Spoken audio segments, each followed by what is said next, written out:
La paix soit sur votre maison. Lors de la visite de Poutine au Kazakhstan, les cuisiniers locaux ont failli servir Lavrov à table. Les principales actualités de la folie mondiale dans l'édition d'aujourd'hui. Alors, qu'est-ce qui nous attend? Eh bien, évidemment, les pertes approximatives qui commencent déjà à être annoncées. Évidemment, les drones russes en Europe. Évidemment, l'Europe qui commence à planter les dents du dragon parce qu'il se passe quelque chose, ça commence à bouger. Shoigu dit ouvertement que l'Arménie est la prochaine, je vais expliquer, et bien d'autres choses intéressantes. Abonnez-vous, regardez jusqu'au bout et réfléchissez. Quoi qu'il arrive, l'obscurité ne recouvrira pas la lumière. Ainsi, l'armée russe n'a perdu pendant toute la guerre en Ukraine que ceux qui sont partis au concert de Kobzon, presque 500 000 personnes. C'est ce qu'a déclaré Anne Kist-Butler, la directrice du Centre des communications gouvernementales du Royaume-Uni. Il est remarquable qu'aucun haut fonctionnaire européen n'ait fait de telles déclarations auparavant. Bien sûr, de nombreuses autres agences d'investigation, les spécialistes de l'OSINT, s'accordent sur le chiffre de 1,2 million. Mais notre chiffre reste toujours à 1,5 million, car nous savons comment fonctionnent les bureaux de recrutement russes, nous savons comment fonctionnent nos militaires, nous savons comment fonctionne l'armée russe et combien il y a de personnes dont personne ne connaît l'existence, dont personne ne se souvient et que personne ne compte même chercher. Parce que tout ce qu'ils mentionnent, c'est uniquement ce qu'ils ont pu lire, quelque part. Comme nous le savons, le pouvoir russe n'écrit pas toujours la vérité sur ce qui se passe réellement. Et quand tu fais vraiment face à un échec et qu'il n'y a plus de garçons, les drones russes frappent un immeuble résidentiel dans la ville roumaine de Galați.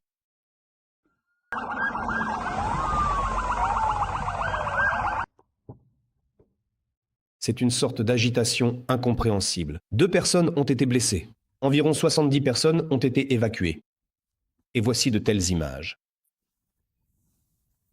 Évidemment, on dit qu'un drone russe est entré dans l'espace aérien roumain lors d'une attaque contre l'Ukraine. Vous savez, je n'ai qu'une seule question. Comment ça se passe là-bas? La Roumanie a-t-elle déjà exprimé son inquiétude, sa préoccupation ou pas encore? Ou alors il s'avérera plus tard que ce sont en fait des drones ukrainiens. Vous savez, parfois on a l'impression que si le drone est ukrainien, alors, en quelque sorte, Poutine n'est coupable de rien. Et certains pays se comportent d'une manière tellement étrange que même si demain il s'avère que c'est l'armée russe qui avance en colonne, par exemple vers Varsovie, il y aura des pays qui diront « ce sont les Ukrainiens, c'est l'Ukraine, c'est l'Ukraine ». Tout est de la faute de l'Ukraine. Mais pour l'instant, les chasseurs roumains ont été mis en alerte. Et ici, comme il est dit dans cette note explicative, ce que les journalistes ont écrit, les pilotes roumains, ils avaient l'autorisation d'engager la cible, c'est une victoire. C'est déjà un sacré niveau, ils avaient l'autorisation d'engager la cible. Et pourtant, comme cela arrive, un objet interdit survole ton territoire. Et tu n'as pas l'autorisation, tu décolles, tu fais le tour, tu dis aux gens « Ne nous bombardez pas, s'il vous plaît, ne le faites pas, nous sommes gentils. » Et vous, les Russes, vous êtes gentils aussi. En quelque sorte, même Poutine est gentil, alors il ne faut pas bombarder. Nous n'avons pas l'autorisation de vous abattre. Mais là, ils ont décollé. Avec l'autorisation d'engager la cible déjà, ce qui me semble être un très très grand progrès. Et au même moment, la vente des Gripen est devenue possible grâce au gel illimité des avoirs russes qui ne seront débloqués qu'en cas de paiement à l'Ukraine. Des réparations, autrement dit pour le dire simplement et clairement. Les pays européens sont prêts à donner des avions à l'Ukraine afin que, eh bien, ce fameux « fermer le ciel », dont nous rions tous ensemble, fonctionne désormais mieux. La défense antiaérienne, l'Ukraine reçoit des drones aux frais de la Russie. Regardez un peu ce schéma, c'est intéressant. Tu signes un contrat, tu pars, en quelque sorte, faire la guerre, gagner de l'argent, du fric, et on te descend dans un avion avec ton propre argent. Cet argent aurait dû être destiné à aider les Russes à améliorer leur vie, leur destin, l'avenir de leurs enfants, sur la route, à l'usine. Mais non, tout a été volé, gelé en Europe. D'ailleurs, on ne comprend pas pourquoi il faut être en conflit avec l'OTAN et les États-Unis, mais tout l'argent est gardé là-bas. Puis cet argent est débloqué et donné. On donne à l'Ukraine des missiles et des avions. Et tout cela revient dans une sorte de cercle vicieux, un cycle d'idiotie dans la nature, comme on dit. Et c'est avec cet argent qu'on t'a eu, en quelque sorte. Shoigu a quelque chose à déclarer. Une frappe sur Kiev, dont la Russie avait averti, peut être lancée à tout moment. Vous savez, je lis là... Bon, d'accord, allons-y, encore une chose. Avertissement aux ambassadeurs des États étrangers de quitter Kiev, c'est tout à fait sérieux et réfléchi. C'est aussi une déclaration. Shoigu, moi je ne comprends pas tout. Voilà, cette communauté mondiale, ses motivations. Un type complètement fou débarque sur la place. Clairement, il n'est pas dans son état normal. Là, il y a un policier, il parle avec une arme à la main. Il dit « Je vais commencer à tirer sur la foule, je vous préviens. » Alors, bon, allez, cachez-vous. Et les policiers restent là. On attend, on attend. Quand est-ce que ça va péter? Il se passe quoi? C'est pour quand l'action? C'est un peu dans le style de Yanukovych.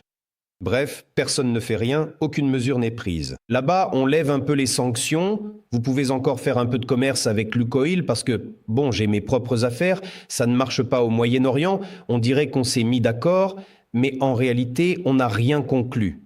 Et il s'avère que, dit-il, tous les avertissements sont faits, je vais commencer à tirer maintenant. Et eux, ils restent là, la bouche ouverte, mais pas tous. La Lettonie a commencé à installer des dents de dragon et des fossés anti-chars à la frontière avec la Russie. Des blocs de béton pesant. Qu'est-ce qu'on a là? Pesant environ 1,5 tonnes chacun, ils sont placés en 3 rangées sur une bande d'environ 10 mètres de large. Je ne sais pas, bien sûr, mais apparemment, les gars comprennent quelque chose. Ils comprennent quelque chose, ils se préparent à quelque chose. Et, en quelque sorte, ils tirent des conclusions un peu plus justes, et pas celles que tirent les gars du bureau non rectangulaire. Sur fond d'attaque de drones russes, en passant par la Roumanie, des drones ukrainiens ont attaqué la raffinerie de Volgograd.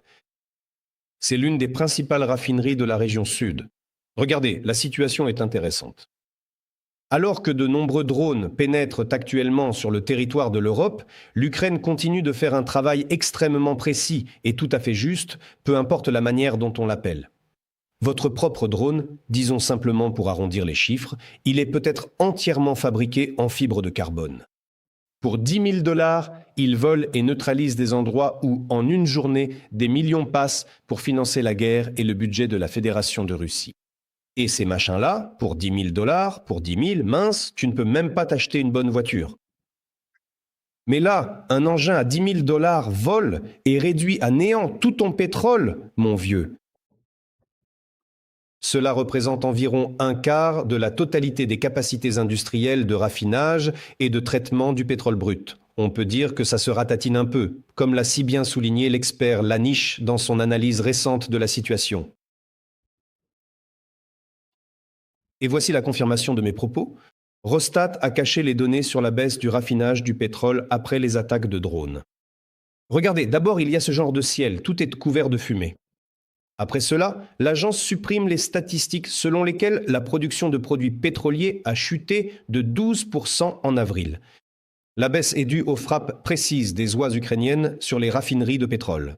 À Tuapse et à Kirishi, les attaques ont provoqué des incendies et l'arrêt des installations. Le Kremlin continue de retoucher les conséquences de la guerre. C'est-à-dire, qu'est-ce qu'ils font? Tout va bien, chère marquise. Tout va bien, chère marquise. Moi, là, je ne comprends sincèrement pas certains... C'est clair, certains blogueurs et analystes disent « Mais combien de temps va-t-on encore crier que la Russie va s'effondrer? Encore 2 ou 3 semaines et tout ira bien. » Eh bien d'abord, nous ne crions pas cela, et ensuite, je ne comprends pas l'autre camp. Bon, la Russie c'est un grand pays, il y a beaucoup d'argent, et 1,5 million comme certains le disent. Mais qu'est-ce que c'est, 1,5 million pour la Russie? Voilà, ça arrive, et ils ne s'en rendront même pas compte. Mais non, les temps ont un peu changé. À l'époque de l'Union soviétique, oui, ce n'était rien. Parce qu'on pouvait encore en rassembler, c'est comme pendant la Seconde Guerre mondiale. Ils ont détruit la première armée, ils en ont créé une deuxième. Hitler a neutralisé le deuxième échelon stratégique, Staline prépare déjà le troisième. Mais ensuite, la population était plus importante. Et la population ne comprenait pas ce qui se passait dans le monde. Et c'est là que nous avons été attaqués. Une autre histoire, juste ici. Les ethniques clament haut et fort que plus personne ne veut signer le contrat. Et voilà que tu as une raffinerie de pétrole et eux racontent à tout le monde « Mais non, tout va bien, nous gagnons, tout est parfait chez nous. » Et la prochaine nouvelle. Vous savez, tout cela s'ajoute à la même tirelire. juste pour illustrer un peu la situation. La préparation d'une plainte devant la Cour de l'ONU contre les pays baltes, attention, pour discrimination envers les Russes, a été justifiée par le ministère russe des Affaires étrangères à l'aide d'affirmations mensongères. La Russie elle-même ignore les décisions de cette Cour. Ainsi, le ministère russe des Affaires étrangères envisage de déposer une plainte contre la Lettonie et l'Estonie devant la Cour internationale de l'ONU. Il s'agit d'une discrimination flagrante des Russes, de la glorification du nazisme, qui ont un caractère systémique et font partie d'une politique d'État délibérée. Cette plainte avait déjà été annoncée en 2024 par Maria Zakharova. Regardez, voilà comment les choses se présentent. La loi sur l'utilisation des forces armées russes pour protéger les citoyens russophones a été adoptée pour les territoires en dehors de la Fédération de Russie. Tout est signé et tout fonctionne. Et maintenant, il y a un petit détail juridique qui apparaît. Ils ajustent la base juridique, aussi idiot que cela puisse paraître, mais néanmoins, il ne peut plus y avoir de lacunes dans leurs documents. Pour ensuite s'adresser aux roues et dire « Regarde, tout est en règle dans nos documents. Là-bas, ils humilient les nôtres. » Et récemment, quand Vance est venu en Europe, il a dit beaucoup de choses justes, mais aussi beaucoup de choses fausses. Du genre, débrouillez-vous vous-même. Et c'est tout. Et il se peut que la Russie dise, attendez, là-bas, nos citoyens sont opprimés. Nos citoyens sont opprimés en Lettonie et en Estonie. C'est précisément pour cette raison fondamentale que nous devons mener une opération militaire spéciale immédiate ou une opération semi-militaire essentielle afin d'assurer la sécurité et la protection de l'ensemble de nos concitoyens. Ils ont besoin de notre protection. Les Iraniens sont de bons négociateurs et très rusés, a déclaré Trump. Mais toutes les cartes sont entre les mains des États-Unis. Puisque Washington a vaincu Téhéran sur le plan militaire, a-t-il ajouté. En quoi a-t-il vaincu, ou a-t-il vaincu, le pouvoir de Téhéran? Il y a une armée, il y a des missiles, dans des bunkers, il y en a. Que se passe-t-il? De plus, ils ont proposé une sorte de plan pour faire la paix, ils disent « allons-y ». Allons-y, dit-il, faisons quelque chose, parce que l'histoire n'est pas très belle au final. Les États-Unis et l'Iran ont convenu d'un projet de mémorandum de 60 jours. C'est ce que rapporte Axios, citant 2 responsables américains et une source régionale. En gros, disons que pour l'instant, faisons la paix et nous réglerons la question du programme nucléaire. Je ne sais pas si vous voulez un programme nucléaire ou non, mais en quelque sorte, il nous gêne. On n'arrive pas à s'entendre. Vraiment, on n'y arrive pas du tout. Ce qu'ils vont faire ensuite, ce n'est pas clair. Mais bien sûr, les cartes sont entre les mains de Trump. C'est-à-dire que les cartes sont en main. Poutine a les cartes en main, Trump aussi. Que faire ensuite? Mais pour une raison quelconque, l'Iran a lancé une série de missiles depuis le sud du pays, ont écrit les médias. Selon la publication, il y a un risque de nouveaux affrontements dans les eaux du Golfe Persique. Et voilà que les Iraniens regardent tout cela et disent « servez ». Eh bien, peut-être que tu as effectivement des cartes, mais tu pourrais tout au plus les offrir à Loukachenko pour qu'il nous montre d'où, selon lui, une attaque contre la Biélorussie était préparée de 4 côtés. Et d'où maintenant une attaque est-elle en train de se préparer? Contre l'Ukraine depuis la Biélorussie. Mais pour l'instant, seul Shoigu parle ouvertement d'une attaque contre l'Arménie. Je vais expliquer. Shoigu déclare que la Fédération de Russie ne prévoit pas de retirer ses troupes d'Arménie. La Fédération de Russie ne prévoit pas non plus d'envoyer des troupes en Arménie. S'ils disent « oui, nous sommes amis, il ne peut absolument y avoir aucune revendication ni aucun problème entre nous, plus jamais, vous savez, enfoirés ». Ils le feront. Directement, indirectement, par d'autres leviers, mais ils le feront forcément. Regardez la liste, j'en ai parlé dans l'un des épisodes, combien ils ont déjà, pas vraiment des sanctions, mais ils ont imposé des sortes de semi-sanctions contre l'Arménie. Les fleurs sont interdites, le cognac est interdit, l'eau est interdite, les mandarines sont interdites, ceci est interdit, certains comptent, et votre service est soudainement devenu de très mauvaise qualité. Pendant ce temps, l'Ukraine développe sa propre capacité balistique et, selon certains, certes malveillants, mais bien informés, la Russie n'est pas la seule à s'opposer à ce développement. Eh bien sûr, certains camarades européens n'ont pas fourni de missiles. Et maintenant, réfléchissez-y bien. Après 4 ans et demi de guerre, l'Ukraine développe ses propres missiles balistiques. Et maintenant, attention camarades, posez une question à l'Assemblée. Qu'en pensez-vous? L'Ukraine les utilisera-t-elle contre le territoire de la Fédération de Russie si ce salaud ne se calme pas? La réponse est oui, bien sûr qu'elle les utilisera. Pour l'instant, seuls des débris et des drones à 10 000 $ atteignent les raffineries russes. Et qu'avons-nous en réalité? Eh bien, 30% de la capacité de nos raffineries de pétrole sont à l'arrêt. Vous ne me croyez pas? Regardez les cartes OSINT, où la Terre est littéralement brûlée, et vous ne pouvez rien y faire. La réparation ne pourra commencer qu'en septembre, quand ce sera enfin ton tour. Il faut attendre son tour, camarade.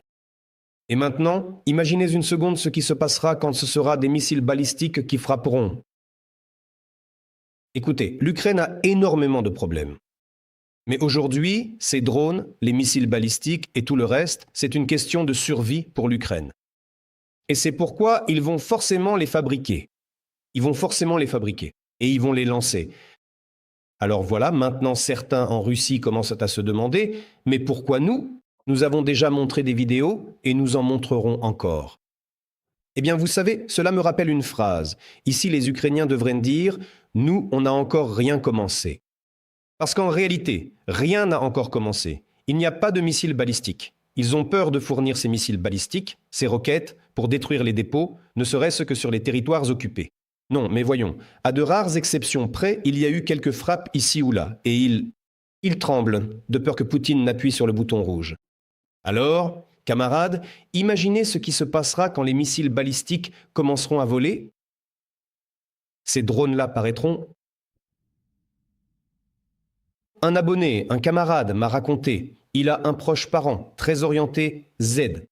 Et il dit, on est là, avec lui, comme toujours, et il raconte, littéralement au-dessus de notre maison en Russie, des drones passent, un puis un autre. Et il dit, il se tient là, il se tourne vers moi et demande, qu'est-ce que c'est? Je lui dis, comment ça? Qu'est-ce que c'est? Dis-lui que c'est du mouvement grâce à Poutine, remercie-le. Et pour la première fois, j'ai vu dans ses yeux, eh bien, apparemment, il lui reste encore 2 ou 3 circonvolutions. Et pour la première fois, j'ai vu dans ses yeux que la personne commençait à douter. Et il s'est dit, mince, apparemment, tout n'est pas aussi simple que ce qu'on raconte à la télévision. Oui, ce n'est pas un moment décisif, cette prise de conscience ne viendra pas rapidement. Mais il dit à quel point cela a été efficace. Et maintenant, imaginez quand ce sera une attaque balistique qui arrivera. Qu'est-ce qui se passera alors? Et la vieille dame? Et la vieille dame raconte des choses intéressantes. Il s'agit de technologies stratégiques qui deviennent un facteur important pour assurer la compétitivité mondiale, la croissance économique et le progrès. La concurrence pour le leadership dans ce domaine est déjà engagée entre les États et les multinationales. Et je dois dire qu'à mon avis, la Russie possède certains avantages concurrentiels. Eh bien, tout d'abord, nous nous sentons parfaitement. Bon, d'accord, je ne vais pas me torturer, ni vous non plus. C'est évident, voilà qu'il sort comme si... Et littéralement quelques déclarations. Il dit « Des millions de personnes pourraient perdre leur emploi à cause de l'introduction de l'intelligence artificielle. » Oui, d'accord. Des professions entières pourraient disparaître. Oui, d'accord. À quelques, disons, exceptions près, avec une petite nuance. En ce moment, en Russie, un grand nombre de professions disparaissent même sans intelligence artificielle. Tu sais pourquoi? Parce qu'il n'y a pas assez de gens. Et à votre avis, où sont donc toutes ces personnes? Ce sont ces 1,5 million qui sont partis au front et pas seulement. Et il y en a encore énormément qui sont partis à l'étranger. L'implantation de l'intelligence artificielle demande énormément d'énergie et d'argent. Mais la Russie aura tout ce qu'il faut. Attends, comment ça, tout ce qu'il faut? En ce moment, là-bas, les fonctionnaires sont assis. Je ne sais pas, ils finissent leur craie ou leur cahier d'école, sans sel. Et ils disent « Attendez, alors qu'est-ce qui nous manque ?» Les pompiers, les agents du ministère des situations d'urgence disent « Alors, qu'est-ce qui nous manque à nous? Je viens juste de le montrer. 35 pour un employé méritant. » Attendez, comment ça? Il y en aura assez pour l'intelligence artificielle? On a l'impression que des mamies ont apporté un rapport, camarades, comme si elles étaient allées sur Wikipédia, je plaisante, sur Wikipédia, qu'elles ont recopié des articles sur l'intelligence artificielle, bricolé ça, et mamie lit. Et là, il lit sur l'intelligence artificielle au Kazakhstan. Mais où est le problème? Il dit que la Russie aura assez de puissance et d'argent. C'est celui-là même qui parle d'intelligence artificielle, qui a interdit l'importation d'ordinateurs sur le territoire de la Fédération de Russie. Vous voyez ce que ça donne? Il dit « Nous allons construire des fusées ». Nous allons construire des fusées tellement impressionnantes que l'Amérique va nous envier. Vladimir Vladimirovitch, est-ce qu'on peut avoir une calculatrice? Parce qu'on doit faire quelques calculs, l'axe de la Terre, tout ça, décollage, atterrissage. Oh non, sur le boulier, comptez. Attendez, ce n'est pas sur les comptes, c'est sur les comptes. Mais nous avons suffisamment de capacités, nous avons tellement de comptes.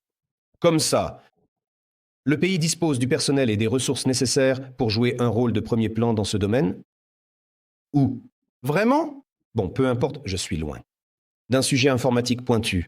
Des gens m'écrivent et me disent « Voilà ce qui se passe, les programmes changent et ils ne fonctionnent plus. Il n'y a rien pour les remplacer, personne pour les compenser, personne pour réparer cette ferraille. » Mais elle reste là. Voilà la vidéo d'hier à propos de comment elle s'est moquée de Poutine. Je le vois uniquement et seulement sous cet angle. Ceux qui ne l'ont pas vu, regardez absolument parce que on ne peut pas l'expliquer autrement. La vieille dame est là, elle se vante, et elle lui raconte à quel point il est grand, tout en soulignant les points où la Russie est complètement en échec. C'est vraiment le fond, mais ce n'est pas encore le vrai fond.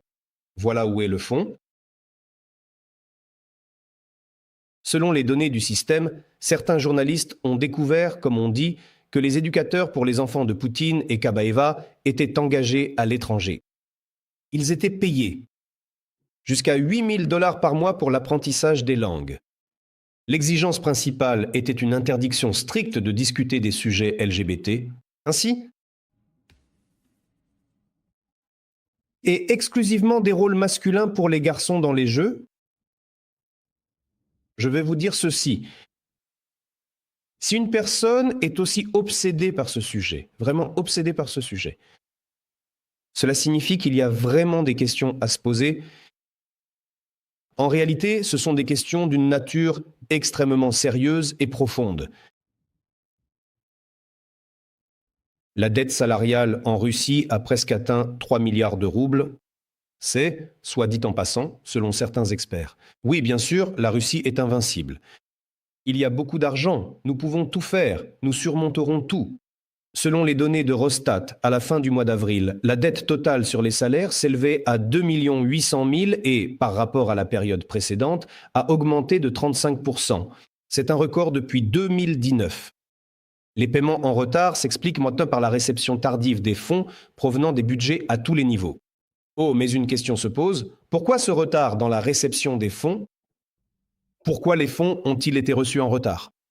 Apparemment, c'est parce les fonds s'épuisent et sont répartis de manière très compliquée, et loin d'être dans le sens de payer les salaires aux gens. L'essentiel serait d'obtenir la victoire, et de pouvoir dire à la télévision que c'est une victoire. Mais vous comprenez, c'est là tout le paradoxe, quand la victoire est là. On peut avancer avec ce carburant, mais le truc, c'est que lorsqu'il n'y a pas de victoire, que faire ensuite? Et il n'y a pas de victoire. Non, vous savez, comme ce même que des gens m'envoient, ils disent « Quand tu vois, tes yeux s'écarquillent, quand tu découvres qu'après la petite Takmatchka, les Ukrainiens en ont construit une encore plus grande. » C'est à peu près la même histoire ici. Il dit « Où est tout l'argent? Où? Où est l'argent du budget? Il n'y en a pas. » Le baba, il a emporté, comme on disait dans un film classique. À Tcheliabinsk, on va recréer l'école de chars, dissoute en 2007. La reconstitution de l'école supérieure de commandement de chars de Tcheliabinsk est annoncée dans un arrêté du gouvernement. Dans un délai de 4 mois, le ministère de la Défense élaborera le statut de l'école et procédera à l'enregistrement officiel des établissements. Camarades, attention, question. Pourquoi fait-on cela? Parce que la Russie se prépare à la paix? La Russie, en toute lucidité, ne va-t-elle attaquer nulle part? Quel est le nombre actuel de militaires dans le pays? Autant que possible, tout est préparé enfin en prévision d'une guerre, je crois. Cela peut paraître exagéré, mais pour ainsi dire, tout est calculé et organisé au maximum en vue d'une guerre. Et là, sans raison apparente, on ne comprend pas pourquoi on commence soudainement à rétablir les écoles militaires. Sans doute parce que Poutine veut développer des technologies artificielles. Non, il se prépare simplement à la guerre. Voilà, c'est juste pour que tout soit parfaitement clair pour tout le monde. Et quand il n'y a plus assez de main-d'œuvre servile, on adopte les lois suivantes. En Russie, on veut autoriser les adolescents à travailler dès l'âge de 12 ans. C'est une initiative proposée par l'ombudsman pour les enfants de Moscou, Olga. Maria Yaroslavskaya, de Belogo, fait déjà tout pour satisfaire ce tsargrad, et maintenant, elle veut que ça commence dès 12 ans. Eh bien, c'est logique, pourquoi traîner à l'école? Quelle étoile de l'école? Qu'ils les renvoient carrément, et dès qu'ils savent lire et écrire après 4 classes, c'est bon. C'est largement suffisant pour signer, apposer sa signature sur un reçu ou un contrat. Ces compétences, comme on dit, ils les ont largement, donc on peut travailler dès 12 ans et que les papas, mamans, grands frères signent le contrat pour la SVO. Parce qu'après la SVO, il y aura une nouvelle SVO. Il n'y a que les montagnes qui peuvent être meilleures que les montagnes, comme il chantait. Vladimir Semyonovitch Vysotsky. Oh, là-bas, celui-là. Le micro dans le slip ou le slip dans le micro, là, chacun décide pour soi, à chacun de voir. Il a sorti un clip dans lequel,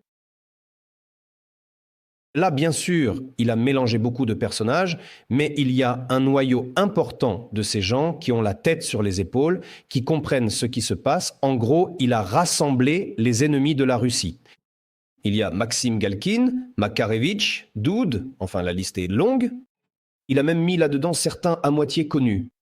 Et j'ai aimé le commentaire de Maxime Galkin. Il a dit « Écoutez, on dirait qu'on a obtenu un tableau d'honneur. » Et donc ils ont fait ça, montré le film. La chanson s'appelle... comment elle s'appelle déjà? Ça m'est sorti de la tête et ce n'est pas écrit ici. Ou bien Russie, mer, ou quelque chose dans ce genre.